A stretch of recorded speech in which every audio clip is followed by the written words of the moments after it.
Assalamualaikum dear students. Our today's topic is on killing a tree by जीव पाटिल. इस lesson में हमें दरख्त को मद्देनज़र रख के ये जीव पाटिल हमें ये समझाना चाहते हैं कि हमें बुराई को किस तरह से ख़त्म करना है. बुराई को हमें जड़ से मिटाना है. यहाँ ट्री की तरफ दिखाया है, लेकिन असल में इनका मतलब किन की तरफ है? बुराई को जड़ से मिटाने के लिए. It takes much time to kill a tree. Not a simple jab of knife will do it. It has grown slowly, consuming the earth, rising out of it, feeding upon its crust, absorbing years of sunlight, air, water, and out of its slippery hide sprouting leaves. It takes much time to kill a tree. It can't be done by a simple jab of knife. जीव पाटिल कहते हैं कि एक tree को ख़त्म करने के लिए सिर्फ उसको एक दो जुबन से ही ख़त्म नहीं कर सकते हैं. इसके लिए बहुत सारा टाइम लगता है, क्योंकि इसको ज़मीन में से बड़ा होने में इसमें बहुत टाइम लगा होता है. Slowly consuming the earth, rising out of it is feeding upon it is crust, absorbing years of sunlight. बहुत साल लगे होते हैं इसको किससे? सनलाइट को एब्जॉर्ब करने में. एयर, वाटर, फोटोसिंथेसिस जो होता है. फोटोसिंथेसिस कौन सा प्रोसेस होता है? By which green plants can manufacture their own food in presence of sunlight, air and water. वही कहता है कि इसको बड़ा होने में बहुत टाइम लगा होता है और इसको एक ही जैब से हम ख़त्म नहीं कर सकते.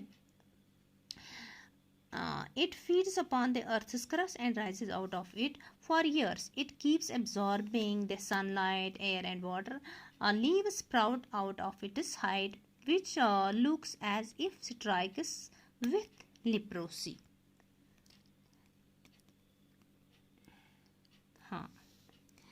Next stanza. So hack and chop, but this alone won't do it. Not so much pan will do it. The bleeding bark will heal, and from close to the ground will rise curled green twigs, miniature boughs, which, if unchecked, will expand again to former size. Here J. Patil says, the simple jab of knife can't kill a tree. It should therefore be hacked and chopped. But even this alone won't kill the tree. Its bleeding bark will heal very soon. कहते हैं कि अगर इसको तो सिर्फ chop और ये काटने और चॉप करने से ये ख़त्म नहीं होगी.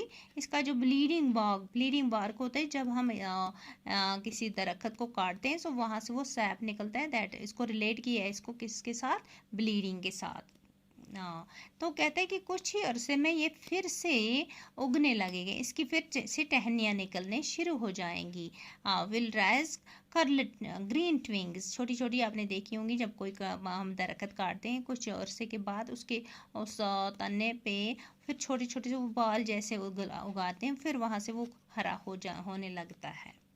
Curled green twigs will begin to rise from near the ground from where it has been chopped and hacked. These twigs will again grow into the size of former boughs if they are left unchecked. अगर उनको नहीं check किया गया, ख़त्म नहीं किया गया, तो वो फिर से वहाँ से वो फिर से दरख्त बन सकता है. फिर से उगाएंगी उस पर टहनियाँ. Here again the tree continues as the symbol of some huge deep-rooted evil. Huge evil can't be undone by small boughs. They will grow again and come to their former size. कहते हैं कि अगर कोई गुनाह हो, कोई बुराई हो, अगर उसको ख़त्म ना किया जाए तो फिर से इंसान वही बुराई करने लग जाता है. इसलिए हमें कोई बुराई करनी ही नहीं चाहिए. अगर हम में से कोई बुराई है तो उसको जड़ से ही हमें उखाड़ना है. यहाँ दरख्तों की तरफ ये नहीं हमें दिया गया है कि तो आप दरख्त को काट लो, ख़त्म कर लो, इसको जड़ों से काटो. लेकिन ये मिसाल दी गई है किसकी तरफ, बुराई की तरफ, गुनाह की तरफ, उसको हमें जड़ से मिटाना है। Next निज़ा,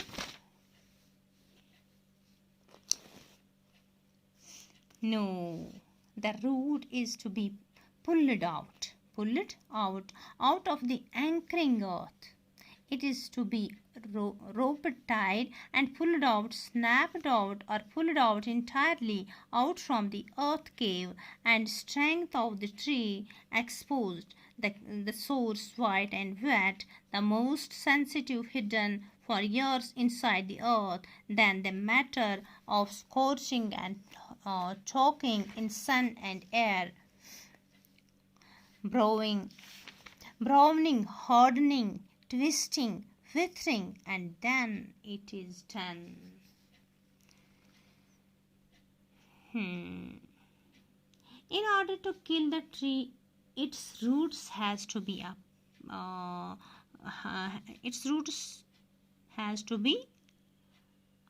pulled out from the earth's crust, which acts as its anchor. Anchor क्या होता है, एंकर होता है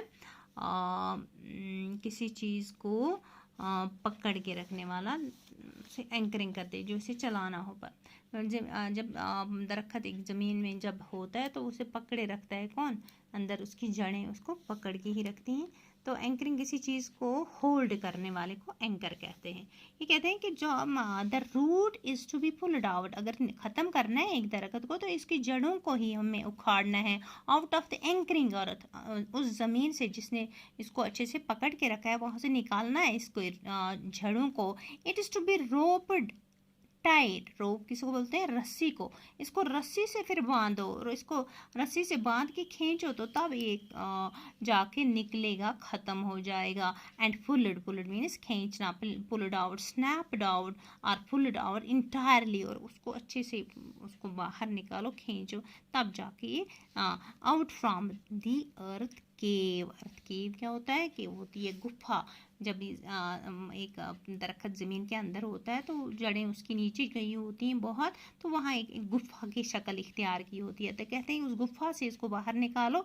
तो इशारा किसकी तरफ है, इशारा है गुनाह की तरफ, इशारा है बुराइयों की तरफ, बुराइयों को जड़ से मिटाना है। And strength of the tree expose the source white and wet, the most sensitive hidden for years inside the earth, जो हिडन होता है, जो अंदर छुपा हुआ, जो इसके हिस्से होते हैं सेंसिटिव, बहुत साल लगे होते हैं उसको, कहाँ पे, ज़मीन के अंदर। Then the matter of scorching and choking in sun and air, browning, hardening, twisting, withering, and then it is done. और तब जाके वो हमें इसको कहाँ पे डालना है, धूप में, ताकि वो सूख जाए, सुकड़ जाए। जब तक उसके तने जड़ें ना सूखें तब तक वो ख़त्म नहीं होता है। और जब आप उसको जड़ों से उखाड़ के निकाल के बाहर फेंकोगे, धूप में सुखाओगे, तब जाके हम कहेंगे कि ये अब ख़त्म हो गया ये ट्री। अब मैंने बताया कि ये मिसाल किसकी तरफ है, इशारा किसकी तरफ दे रहे हैं शायर वो हमें कहते हैं कि बुराई को जड़ से मिटाने के लिए हमें उसकी जड़ तक जाना चाहिए, तो तब जाके हम एक अच्छे इंसान बन सकते हैं। अच्छा, तो बेटा अब इसके मैं आपको ये सिखा, ग्लॉसरी पे आप आइए। ग्लॉसरी में है जैब मीन्स सडन रफ ब्लो, जल्दी से जब इसको काटते हैं, ब्लो मीन्स ये काटना, जुबन देना। Leprous, like skin of a leper. Here the scale is on the back of the thigh. Hack, cut roughly by striking heavy blows. Curl, a piece of hair which grows or has been formed into a curving. Twig, small thin branch of a tree or bush. Bow, a large branch of a tree. Anchoring, trees are held securely with the help of roots in the earth. Snapped out, chopped out. Scorching and choking, the drying of the tree after being uprooted, जब दरख्त को निकाल के uprooted क्या होता है, uprooted means निकाल के रूट्स को ऊपर करना, तो धूप में सुखाना, that's called scorching and choking.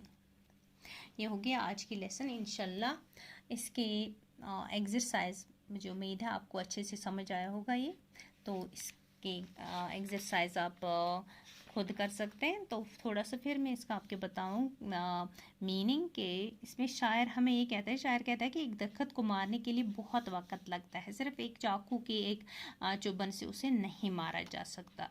दरख्त की गुज़ाई इज़ा का इस्तेमाल करके आहिस्ता आहिस्ता बड़ा हुआ होता है, दरख्त होता है ना, ये ज़मीन की ऊपरी वाली सतह में से अपनी खुराक बनाता है, जैसे पानी, हवा, इसको की ज़रूरत से ये उगा होता है। वहाँ पे कई साल इसको लगे होते हैं, सूरज की रोशनी में हवा और पानी को चूसता है और इसकी छाल में से पत्ते निकलते हैं। ये छाल इससे मालूम होती है, ऐसी मालूम होती है मानो ये इसको अल्लाह बचाए जैसे ये कोढ़ का शिकार हो। कोढ़ एक बीमारी होती है, उसके वो खुरदरापन जो हो जाता है वो उसके तनने, तो लगता है कि इसको कोढ़ की बीमारी लगी। एक चाकू की सादा जुबान देकर एक दरख्त को नहीं मारा जा सकता, इसीलिए इसे भारी चोटें लगाकर काटना चाहिए और इसके टुकड़े टुकड़े कर दिए जाने चाहिए, लेकिन सिर्फ इतना करने से भी दरख्त मारा नहीं जाता। ये आप ये नहीं समझना कि शायर हमें कहता है कि आप दरख्त काट लो, मार लो। ये हमें सिर्फ किसकी तरफ इशारा देते हैं कि बुराई को ख़त्म कर कीजिए। और ये फिर कहता है कि उसकी ज़ख्मी, अभी ब्लीडिंग बार्क्स बोला था, उसकी ज़ख्मी छाल बहुत जल्द ठीक हो जाएगी। मतलब अगर ऐसे हम छोड़ दें जैब डाल के को कट करके, तो वो कुछ देर में उसके तने फिर निकल आ जाएंगे, उसके पत्ते निकलने शुरू हो जाएंगे। तो फिर इसके कहने का यही मतलब है कि किसी भी बुराई को ख़त्म करने के लिए उसको जड़ से उखाड़ना चाहिए, उसकी तह तक हमें जाना चाहिए। जब दरख्त की जड़ उखाड़कर बाहर निकाल ली गई हो तो उसे सूखने के लिए धूप में छोड़ देना चाहिए। जब निकाली हो तो तब भी वो ख़त्म नहीं होगी, जब तक ना वो धूप में झुलसे, धूप में उसका दम घुटे, तब जाके वो ख़त्म हो जाते। इसी तरह से वो हमें समझाता है कि किसी बुराई को ख़त्म करने के लिए हमें क्या करना, उसकी जड़ तक जाना चाहिए। मुझे उम्मीद है आपको ये लेसन पसंद आई होगी और इंशाल्लाह समझ भी आई होगी। तो इंशाल्लाह बेटा आप इसके क्वेश्चन आंसर खुद कर लें, बहुत आसान से। Growth of a tree is a long process, killing of a tree is a longer process. Do you agree कि ग्रोथ ऑफ ए ट्री जो होता है बहुत लंबा प्रोसेस होता है, killing of a tree is a longer process. क्या आप इससे एग्री हैं कि जो ग्रोथ है वो तो लॉन्ग प्रोसेस है और जो इसका किलिंग है वो लॉन्गर है, लॉन्गर लॉन्गेस्ट है ना। ये सेकंड फॉर्म है इसकी। कल हम ये करेंगे इसके इंशाल्लाह क्वेश्चन भी, और आप कोशिश करें, अगर आपको ना आए तो मुझे बताइएगा अपने व्हाट्सएप नंबर पे, तो मैं खुद कराऊंगी। अल्लाह हाफिज़।